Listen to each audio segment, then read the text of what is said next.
नमस्कार। Class 11th geography practical work in geography इसका अध्ययन करते हैं। आपने फाइल अपनी कंप्लीट कर लेनी है। इसके साथ साथ जो सिलेबस है उसमें सबसे पहले देखते हैं कि चैप्टर कैसे रहेंगे। तो जब सबसे पहला चैप्टर है मानचित्र का परिचय, इंट्रोडक्शन ऑफ मैप्स, ये 3 अंक का रहेगा। सेकंड है मैप स्केल यानी मानचित्र मापनी, ये 4 अंक के लिए। तीसरा है अक्षांश, देशांतर और समय, लैटिट्यूड, लॉन्जिट्यूड एंड टाइम, ये 4 अंक का होगा। मैप प्रोजेक्शन यानी मानचित्र प्रक्षेपण या प्रक्षेप, ये 4 अंक का होगा। नेक्स्ट है स्थलाकृतिक मानचित्र, ट्रोपोग्राफिकल मैप, ये 4 अंक के लिए रहेगा। और छठा चैप्टर है सुदूर संवेदन का परिचय, इंट्रोडक्शन टू रिमोट सेंसिंग, ये 6 अंक का रहेगा। यानी ये आपकी रहने वाले हैं चैप्टर। इसमें आपका जब प्रैक्टिकल एग्ज़ाम होगा तो उसमें 25 अंक के लिए रिटन एग्ज़ाम रहेगा।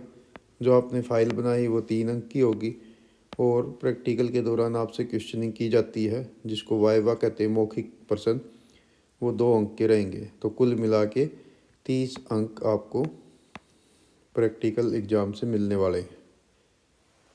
चैप्टर 1 मानचित्र का परिचय, इंट्रोडक्शन ऑफ मैप, इसमें से आप क्या करेंगे वो बता देता हूँ जो इम्पोर्टेंट टॉपिक रहेंगे। नंबर 1, आपको पता होना चाहिए कि मैपिंग क्या होती है, यानी मानचित्रण क्या होता है। यानी पैमाने की सहायता से कागज़ पर लघु रूपों को उतारना, पृथ्वी की किसी सतह के या किसी भाग को। देन आपने ये ध्यान रखना है कि मैप जो शब्द है वो किस भाषा से लिया गया है। ये लैटिन शब्द है जो मैपा से लिया गया है, ये इम्पोर्टेंट रहेगा। देन थोड़ा बहुत आप ये पढ़ लीजिए।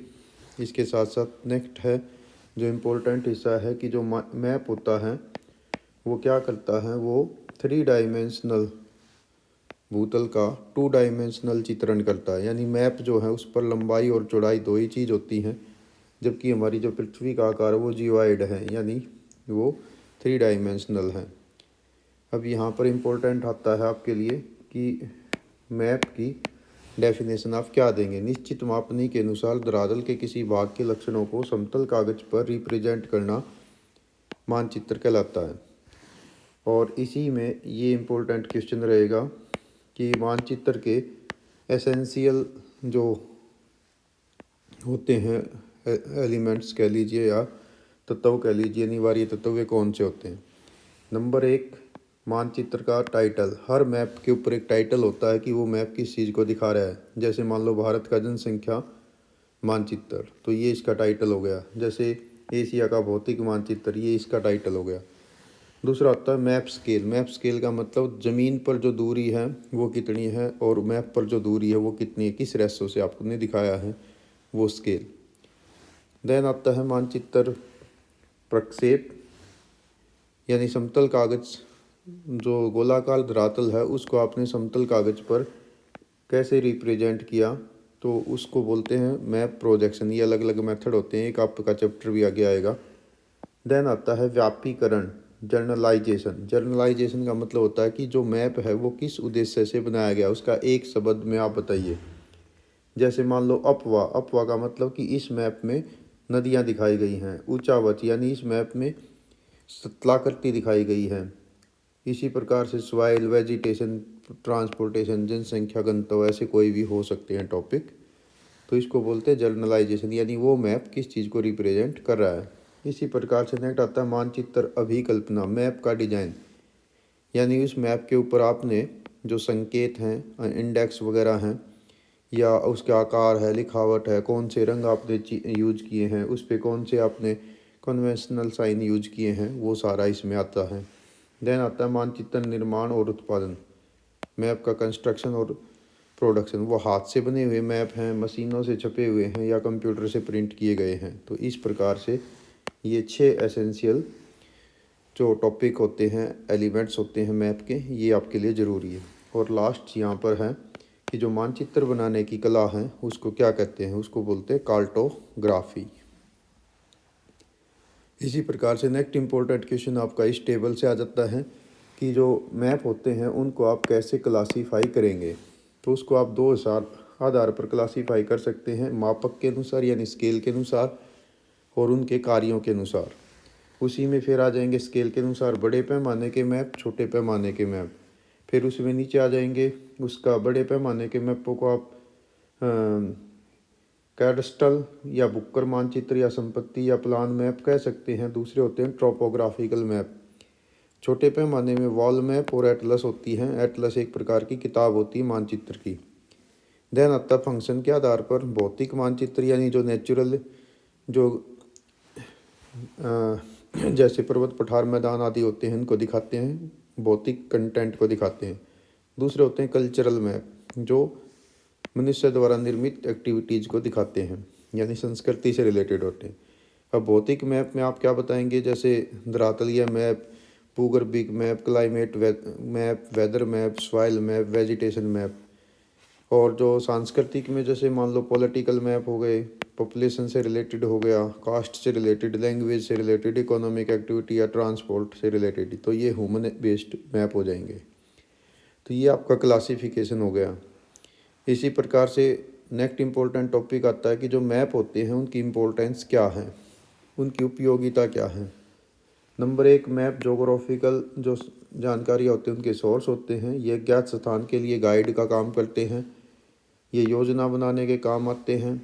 ये किसी गांव या नगर की भावी विकास यानी जो फ्यूचर प्लान है उसको बनाने में काम आते हैं। और आर्मी में ये दूसरे जो सैनिक होते हैं या शत्रु होती हैं उनकी स्थिति का आकलन करने में ये महत्वपूर्ण भूमिका निभाते हैं। इसके अलावा भू स्वामित्व यानी जो लैंड है उसका ओनरशिप कौन है, या किसी प्रकार का कोई न्यायाधिकरण या कर संबंधित कोई मसला है तो उसमें ये सरकार को मदद करते हैं मैप्स। तो ये इनकी इम्पोर्टेंस हो गई। ये आपका है डायरेक्शन से रिलेटेड जो आपने प्रैक्टिकल वर्क में बनाना था। पेपर में ये नॉर्मली नहीं पूछा जाता, इतना ही पूछा जा सकता है कि ज्योग्राफी में जो मुख्य मेन डायरेक्शन है वे कौन सी हैं या कितनी होती हैं। तो मेन डायरेक्शन होती हैं 4, ये ईस्ट, वेस्ट, नॉर्थ और साउथ, ये 4 हो गई। अगर टोटल डायरेक्शन पूछ लिया जाए कि टोटल डायरेक्शन कितनी है तो वो ये कुल मिलाकर 16 होती हैं। ये सभी आप काउंट कर लेंगे। चैप्टर 2 मानचित्र स्केल, इसमें कौन से इंपॉर्टेंट क्वेश्चन रहेंगे। सबसे पहले आपको पता होना चाहिए कि मैप स्केल क्या होता है, यानी मानचित्र मापनी क्या होती है। मानचित्र मापनी को आप पढ़ेंगे तो इसका ये सबसे बढ़िया तरीका ये रहेगा, आप ये मेथड पढ़िए। मानचित्र पर किन्हीं दो बिंदुओं के बीच की दूरी और धरातल पर उन्हीं दो बिंदुओं के बीच की दूरी को जिस पैमाने से आप दिखा रहे हैं वो मानचित्र मापनी है, मैप स्केल है। अब इसमें आपने याद सीख लेना है कि इसके तरीके क्या क्या हैं। तो 2 प्रकार के तरीके होते हैं, एक मीट्रिक प्रणाली होती है, दूसरी ब्रिटिश प्रणाली या इंग्लिश प्रणाली होती है। तो उसमें आप देखेंगे यहाँ पर इन दोनों को पढ़ के रखिए, ये आपके लिए इम्पोर्टेंट रहेगा। ठीक है, तो ये आप यहाँ से पढ़ लेंगे कि 1 किलोमीटर को कितने मीटर में, 1 मीटर को कितने सेंटीमीटर में, या 1 मील को कितने फरलांग में या यार्ड में या फुट में दिखाया गया है। तो ये यहाँ से आप पढ़िए। देन ये आपके लिए इम्पोर्टेंट रहेंगे कि जो मैप स्केल होते हैं उनके 3 मेथड कौन से होते हैं। तो एक होता है कथनात्मक मान स्केल, दूसरा होता है RF यानी रिप्रेजेंटेटिव फ्रैक्शन, और तीसरा होता है ग्राफिकल स्केल। तो वो आप यहाँ से पढ़ लीजिए, इनके नीचे जो जो हैं जो आपने प्रैक्टिकल के दौरान भी काम किया होगा। इसी प्रकार से यहाँ पर कुछ आपके लिए इम्पोर्टेंट क्वेश्चन दिए गए हैं। तो इन दोनों एग्जाम्पल को आप पढ़ के रखिए, कोई ना कोई एक एग्जाम्पल आपके पेपर में ज़रूर इनमें से मिल जाता है कि एक मानचित्र का कथनात्मक मापक 5 सेंटीमीटर तो इसको 1 किलोमीटर, ये फिगर बदले भी जा सकते हैं, इस बात का ध्यान रखें। पेपर में ये फिगर बदले जा सकते हैं, तो ऐसे आप इनको सीख लें कि स्टेप क्या क्या रहेंगे। पहले स्टेप में क्या करोगे, दूसरे स्टेप में क्या करोगे, दोनों मीडियम में यहाँ पर मैंने आपके लिए दे दिए हैं। ठीक है, नेक्स्ट इसी प्रकार से ये प्रैक्टिकल से रिलेटेड था जो आपने फाइल में काम किया होगा। चैप्टर 3 अक्षांश, देशांतर और समय, लैटिट्यूड, लॉन्जिट्यूड एंड टाइम। इसके इम्पोर्टेंट क्वेश्चन देखते हैं। नंबर 1, आपको अक्षांश यानी लैटिट्यूड का पता होना चाहिए कि भूमध्य रेखा से यानी ये इक्वेटर है, इससे इधर कोणात्मक दूरी, ठीक है, नॉर्थ की ओर या साउथ की ओर, यानी जैसे यहाँ पर 90 डिग्री साउथ हो गया, यहाँ पर 90 डिग्री नॉर्थ हो गया। तो भूमध्य रेखा से उत्तर और दक्षिण दिशा में पृथ्वी के केंद्र पर बनने वाला कोण यहाँ पर कौन सा कितना डिग्री का, जैसे मान लो ये 90 डिग्री का कोण हो गया, तो इसको कहते हैं अक्षांश, लैटिट्यूड। अब इसमें आपने क्या बताना है कि 0 डिग्री सबसे बड़ा मान होता है भूमध्य रेखा के नॉर्थ की ओर, यहाँ पर नॉर्थ और इधर साउथ होंगे, ठीक है। तो north latitude and south latitude, सबसे उत्तर की ओर 90 डिग्री को 90 डिग्री नॉर्थ कहेंगे, दक्षिण में 90 डिग्री साउथ कहेंगे। और ये ग्लोब पर अक्षांश वाले बिंदुओं को मिलाने वाली काल्पनिक रेखाएं, यानी जो हमारी पृथ्वी है इस पर मान लो हम एक जैसे डिग्रीज को मिला देंगे और सीधी रेखा खींच देंगे, तो वो अक्षांश रेखाएं यानी पैरेलल ऑफ लैटिट्यूड कहलाएंगी। आप ये बता देंगे कि जो 0 डिग्री की अक्षांश रेखा उसकी लंबाई सबसे ज़्यादा है 39,998.85 किलोमीटर। 60 डिग्री पर ये लगभग 20,000 किलोमीटर के आसपास रह जाती है। 75 डिग्री पर ये 10,351 किलोमीटर रह जाती है और 90 डिग्री पर ये दूरी केवल 1 पॉइंट रह जाती है। यानी हमारी जो अर्थ है उस पर ये इक्वेटर यानी 0 डिग्री सबसे बड़ी लाइन है, जबकि 90 डिग्री नॉर्थ और साउथ जस्ट पॉइंट्स हैं, यानी वहाँ पर केवल पॉइंट ही लगते हैं, वहाँ पर कोई भी दूरी नहीं बनती है।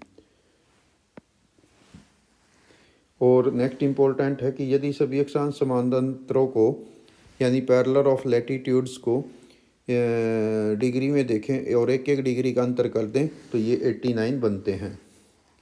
विषुवत रेखा भी इसमें शामिल करेंगे तो दोनों तरफ की जोड़ लेंगे तो ये 179 बन जाएंगी।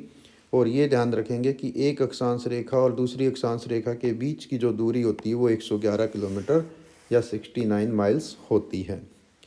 अब इसी प्रकार से आता है कि इनका इम्पोर्टेंस क्या है।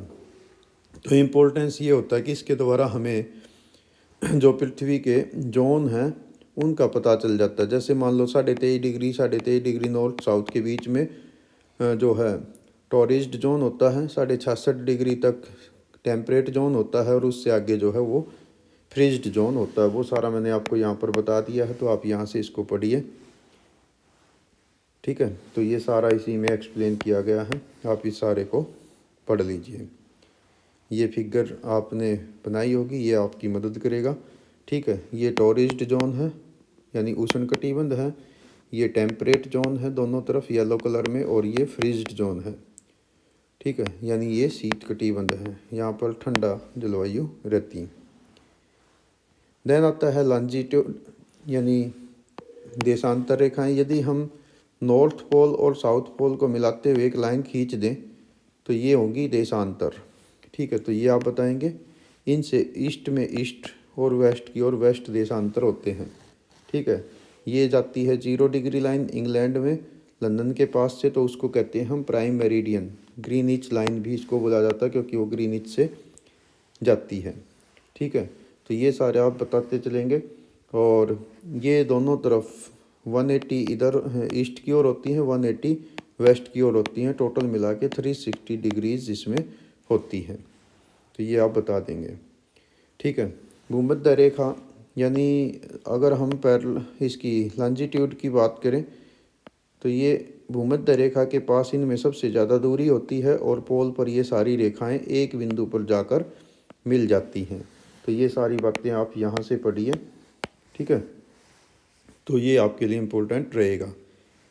तो कभी कभी आपसे ये भी पूछा जाएगा कि जो अक्षांश रेखाएं हैं उनकी तुलना देशांतर रेखाओं से कर दो। तो आपने करना कुछ भी नहीं है, ये जो अभी आपने पढ़ा है इनमें से 4-5 पॉइंट एक तरफ लिख दीजिए, 4-5 पॉइंट उनके अपोजिट में सामने लिख दीजिए, तो दोनों का आंसर आपका पूरा हो जाएगा, ठीक है। तो नेक्स्ट इम्पोर्टेंट टॉपिक इस चैप्टर से आता है कि जो देशांतर रेखाएं होती हैं और इनका टाइम के साथ क्या संबंध है। देखो हमारी जो अर्थ है वो रोटेट करती है वेस्ट टू ईस्ट, ठीक है। तो जो हिस्सा पूर्व की ओर होगा उसमें रोशनी पहले आएगी, पश्चिम वाले में रोशनी सूरज की बाद में आएगी, क्योंकि सूर्य ईस्ट की ओर से राइज करता है, क्योंकि हमारी पृथ्वी वेस्ट टू ईस्ट घूमती है। और एक पूरा चक्कर लगाने में 24 घंटे लग जाते हैं, यानी 360 डिग्री घूमती है 24 घंटे में, तो 15 डिग्री घूम जाती है ठीक है, प्रत्येक घंटे में। तो और यदि मिनट के हिसाब से देखें तो हर 4 मिनट में, ठीक है, 1 डिग्री घूम जाएगी। तो इस प्रकार से आपने टाइम का कैलकुलेशन करने में 4 मिनट का मेथड अपना लेना है। ठीक है। जो भाग पूर्व की ओर होंगे उनमें टाइम आगे रहेगा, और जो भाग पूर्व की ओर होंगे, पश्चिम की ओर होंगे, उनमें टाइम माइनस रहेगा। किससे? ग्रीनिच लाइन से, यानी 0 डिग्री देशांतर से। ठीक है। यानी पूर्व में जाने पर टाइम बढ़ जाएगा, आगे की ओर हो जाएगा, पश्चिम की ओर जाओगे तो घट जाएगा। इसी प्रकार से जैसे एग्जाम्पल दे दिया कि ग्रीनिच पर यदि 12 बजे हैं तो 30 डिग्री पूर्व पर दिन के 2 बजे होंगे। इसी प्रकार से 30 डिग्री अगर वेस्ट में जाओगे तो सुबह के 10 ही बजे होंगे। उसके पीछे मेथड दिखा दिया आपको कि 30 डिग्री का अंतर हो गया ना, तो 4 से मल्टीप्लाई किया 120 मिनट हो गए, यानी 2 घंटे का अंतर आ गया। तो इस प्रकार से आपने सीख लेना है। जो प्रधान देशांतर रेखा है, जिसको हम 0 डिग्री देशांतर बोलते हैं, उसको GMT यानी ग्रीनिच मीन टाइम भी कहा जाता है, क्योंकि यहीं से पूरी दुनिया का टाइम लिया जाता है। जो भारत की एक रेखा मानी गई है उसको मानक समय रेखा कहते हैं, IST 82.5 डिग्री पूर्व, ये भारत का IST है। ठीक है। जो इलाहाबाद के पास से, यानी नैनी के पास से, मिर्ज़ापुर के पास से जाती है उत्तर प्रदेश से, उससे ही हम पूरे भारत का टाइम लेते हैं। और भारत का मानक समय, यानी जो ग्रीनिच लाइन है, मान लो यहाँ पर ग्रीनिच लाइन है और ये भारत की IST है, तो IST पर 82.5 डिग्री पर 5.5 घंटे का अंतर होता है 0 डिग्री की तुलना में। ठीक है। क्यों? क्योंकि आप 82.5 डिग्री पूर्व की ओर हैं 0 डिग्री से, और इसको मल्टीप्लाई कर दीजिए 4 मिनट से, तो आपका ये टाइम आ जाएगा। ठीक है। तो ये आप कैलकुलेशन कर सकते हैं। इसी प्रकार से जो देशांतर रेखाएं हैं मानक समय के रूप में ऐसी चुनी जाती हैं जो या तो 15 डिग्री या 7.5 डिग्री से विभाजित या डिवाइड हो जाएं, ताकि टाइम का अंतर या तो 1 घंटे का आए या आधे घंटे का अंतर हो। यहाँ पर आपके लिए कुछ एडिशनल जानकारी भी दी गई है कि यूरोप ऑस्ट्रेलिया में 3 टाइम जोन है, कनाडा USA में 5 टाइम जोन है, रूस में सबसे ज़्यादा 11 टाइम जोन है, और पूरी धरती पर 24 टाइम जोन है। ठीक है। और जहाँ दोनों तरफ, मान लो ये आपकी इक्वेटर है, इससे आप 180 डिग्री पूर्व की ओर गए और 180 डिग्री पश्चिम की ओर गए। ठीक है। तो दोनों की दोनों रेखा आखिर में जाकर एक लाइन पर मिल जाएंगी, जिसको हम बोलते हैं इंटरनेशनल डेट लाइन, IDL जिसको बोला जाता है। उससे पूर्व की ओर जाओगे तो एक दिन आपको समय जोड़ा जाता है, पश्चिम की ओर जाओगे तो एक दिन आपने माइनस करना पड़ेगा, क्योंकि 24 घंटे का अंतर आ जाएगा। अब यहाँ पर आपके लिए कुछ उदाहरण दिए गए हैं समझाने के लिए, तो ये दोनों क्वेश्चन आपके लिए इम्पोर्टेंट रहेंगे। आप इन दोनों क्वेश्चनों को तैयार रखें कि किस प्रकार से दोनों में टाइम का वेरिएशन आता है। ये क्वेश्चन थोड़े बहुत चेंज भी किए जा सकते हैं, तो आपने ये मेथड सीख लेना है कि पूर्व की ओर जाओगे तो, ईस्ट की ओर जाओगे तो टाइम प्लस होगा, वेस्ट की ओर जाओगे तो टाइम माइनस होगा। हर 2 डिग्रियों के बीच में, यानी 1 डिग्री ये है 1 डिग्री ये है, तो दोनों के बीच में 4 मिनट का अंतर रहेगा, क्योंकि पृथ्वी हमारी पश्चिम से पूर्व की ओर रोटेट करती है 360 डिग्री 24 आवर में। तो उस हिसाब से यदि हम रेसो निकालते हैं तो 4 मिनट का अंतर आता है। तो इस हिसाब से आप ये सारे क्वेश्चन तैयार करें, इम्पोर्टेंट रहने वाला है। ठीक है। दोनों मीडियम में अवेलेबल है। नेक्स्ट चैप्टर है मैप प्रोजेक्शन, मानचित्र प्रक्षेपण, प्रक्षेप। इसको पढ़िए। सबसे पहले यही है कि मैप प्रोजेक्शन क्या होता है, या मैप प्रक्षेपण या प्रक्षेप क्या होता है। तो ये आपको बताया था पहले भी कि गोलाकार पृथ्वी को समतल कागज पर रिप्रेजेंट करने की विधि कहलाती है मैप प्रक्षेप। ठीक है। तो इसके मेथड क्या होते हैं? गुण के आधार पर बनाना या रचना के आधार पर बनाना। अब गुण में क्या होता है कि या तो आप शुद्ध क्षेत्रफल रख सकते हो या शुद्ध आकृति रख सकते हो, एक ना एक चीज़, क्योंकि गोलाकार चीज़ को यदि आप वाइट पेपर पर उतारोगे तो एक ना एक चीज़ तो चेंज होगी। या तो आप एरिया शुद्ध रख लीजिए या आप आकृति शुद्ध रखिए, सेफ रखिए। ठीक है, तो ये आपने सारे पढ़ लेने हैं, ये इंपॉर्टेंट रहेंगे। इसी प्रकार से दूसरी रचना विधि से बेलनाकार, शंकुआकार, ठीक है, शिरोबिंदु या जेनिथल, तो ये सारे प्रोजेक्शन आपने पढ़ लेने हैं, ये आपके इम्पोर्टेंट रहेंगे। तो ये आपके लिए आपने प्रैक्टिकल फाइल में भी इनको बनाया होगा। ठीक है, तो ये रखें। नेक्स्ट आता है इम्पोर्टेंट शतलाकृतिक मानचित्र, ट्रोपोग्राफिकल मैप। ट्रोपोग्राफिकल मैप क्या होते हैं? यानी वे मैप जो बड़े पैमाने पर बनाए जाते हैं और जो भूगणितीय सर्वेक्षण पर आधारित होते हैं। ठीक है, जो जर्नल पर्पज़ के लिए नॉर्मली बनाए जाते हैं। भारत में इस टाइप्स के मैप को भारतीय सर्वेक्षण विभाग, सर्वे ऑफ इंडिया, वो इसको बनाता है। अब इसमें कलर कोड अलग अलग यूज किए जाते हैं, ये यहाँ से आप पढ़िए। आपसे ये इम्पोर्टेंट भी रहेगा, कई बार पूछा जाएगा। नॉर्मली जैसे आपको बता दें, पानी को नीले रंग से दिखाते हैं, पर्वतों को जो है वो रेड कलर से, डेजर्ट को जो है वो येलो कलर से दिखा देते हैं। तो अलग अलग पर्पज़ होता है। यहाँ पर आप नॉर्मली पढ़िए, सामने सब कुछ दिया गया है, तो उस आधार पर आप पढ़ लें। ठीक है, मैंने जर्नलाइज बता दिया आपको कि जो जैसे बर्फ़ होती है उसको वाइट कलर से दिखाते हैं, जो मैदान होते हैं उसको ग्रीन कलर से दिखाते हैं। अगला इम्पोर्टेंट रहेगा आपके लिए ये। ठीक है, ये सारे इम्पोर्टेंट आपके लिए रहने वाले हैं। इनमें से मेन आप ज़रूर पढ़ लें। जैसे पक्की सड़क हो गई, इसके अलावा जैसे नहर हो गई, जैसे इसके साथ साथ आपका जो रेलवे लाइन है, किला हो गया, इसके अलावा घास का मैदान है, पुलिस स्टेशन को कैसे पीएस लिखोगे, आरक्षित वन को रिस्ट्रिक्टेड फॉरेस्ट लिखोगे, संरक्षित वन को प्रोटेक्टेड फॉरेस्ट यानी पीएफ लिखोगे। एक एरी लाइन है तो ऐसे लाइन आप बना देंगे। मंदिर मस्जिद क्या है, ये सब पढ़ लीजिए आप। गिने चुने हैं, दोनों मीडियम में अवेलेबल हैं। ठीक है, तो इंग्लिश मीडियम के लिए यहाँ पर ये दे दिए कि मेटल रोड क्या होता है, अनमेटल रोड क्या होता है, नदी को कैसे दिखाओगे। तो ये सारे इंपॉर्टेंट आपके लिए रहेंगे। नॉर्मली इनमें से जो है जितने नंबर का चैप्टर ये रहता है उतने नंबर का क्वेश्चन आमतौर पे आ जाता है। 4 का है तो आपसे पूछ लिया जाएगा, 7-8 दे दिए जाएंगे कि 8 में से कोई 4 आप रूट चिन्ह अपने आप बना दीजिए जो आपको आते हो। नॉर्मली तो ऐसा क्वेश्चन आता है। देन आता है आपका कंटूर। ये आपका प्रैक्टिकल से रिलेटेड नॉर्मली रहता है, पेपर में कई बार दे भी दिया जाता है और कई बार नहीं भी दिया जाता। ठीक है, तो ये था। नेक्स्ट आता है सुदूर संवेदन का परिचय, introduction to the remote sensing. ठीक है, अब सबसे पहले आपको इसमें पता होना चाहिए कि रिमोट सेंसिंग क्या है। रिमोट सेंसिंग का मतलब होता है दूर से किसी चीज़ को सेंस कर लेना, देख लेना, ऑब्जर्वेट कर लेना। इस शब्द का पहली बार प्रयोग हुआ था 1960 में, रिमोट सेंसिंग। यानी जैसे हमारी आँखें हैं वो भी दूर से देख लेती, कान है वो भी दूर से सुन लेते हैं, तो ये भी एक प्रकार की ऐसे ही काम करते हैं। तो जैसे सैटेलाइट होते हैं, ड्रोन होते हैं, तो इस प्रकार से। तो यहाँ पर आपके लिए इम्पोर्टेंट रहेगा नंबर 1 रिमोट सेंसिंग की डेफिनेशन क्या है, जो आपने ऊपर पढ़ ली है।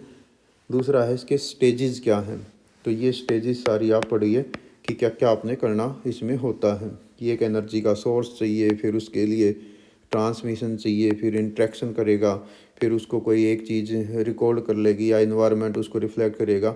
ठीक है, सेंसर उसको डिटेक्ट कर लेगा, उस डाटा को जो वो सोर्स तक भेज देगा। ठीक है, बीच में सैटेलाइट होंगे और लास्ट में उसको हम मैप को टेबुलर फॉर्म में चेंज करके और उससे अपने हिसाब से डाटा क्रिएट कर लेंगे। तो ये आपके लिए पिक्चर रहेगी। इस पिक्चर को आप अच्छे ढंग से सीखें। नॉर्मली पेपर में दिया जाता है कि रिमोट सेंसिंग क्या है, इसकी प्रोसेस या इसके स्टेजेस को पिक्चर के द्वारा रिप्रेजेंट करें। तो आप जैसे दिखा देंगे कि सूरज है, ठीक है, सूरज का प्रकाश आया ज़मीन पर, ज़मीन ने प्रकाश को रिफ्लेक्ट किया, तो उसको या तो हवाई जहाज़ में या ड्रोन जो कैमरे होते हैं, ड्रोन कैमरे ने उसको सेंस किया, या जहाज़ में लगे हुए कैमरे ने सेंस किया, या सैटेलाइट ने सेंस किया। ये तीनों एक ही टाइप्स के हो गए। उन्होंने डाटा को ट्रांसमिट किया नीचे जो ग्राउंड पे स्टेशन है उस पर, और वहाँ पर जो है दूसरे जो ऑफिस होता है उसमें बैठे जो व्यक्ति हैं उन्होंने उस पर प्रोसेस करके लास्ट में बना दिया मैप। ठीक है, तो ये प्रोसेस आपकी नॉर्मली रहेगी। तो ये पिक्चर आप बना लेंगे। तो ये था आपका क्लास 11 ज्योग्राफी प्रैक्टिकल का सिलेबस। आप अच्छे ढंग से तैयारी करें। Thank you.